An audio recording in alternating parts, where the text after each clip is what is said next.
Arratsalde on guztioi eta eskerrik asko etortzeagatik.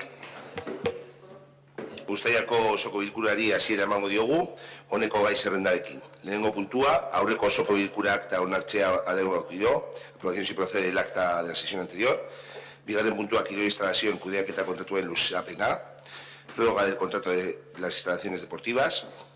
Hirugarren puntua, 2008ko soldata igoera, incremento retributivo 2018.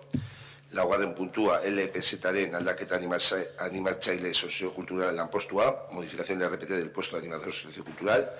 Bosgarren puntua, Gabonetako argien espeinerako plegua, pliego para la adjudicación de las luces de Navidad. Seigarren puntua, Atenero Mendi erabilaren buruzko Borobil udal taldeak aurkeztutako mozioa, moción presentada por el Grupo Municipal de Borobil sobre el uso de los montes de Treno. Zazpigarren puntua, onartutako dekretuen berri ematea, dación de cuentas y decretos. Zortzigarren puntua, galderak eta bestelakoak.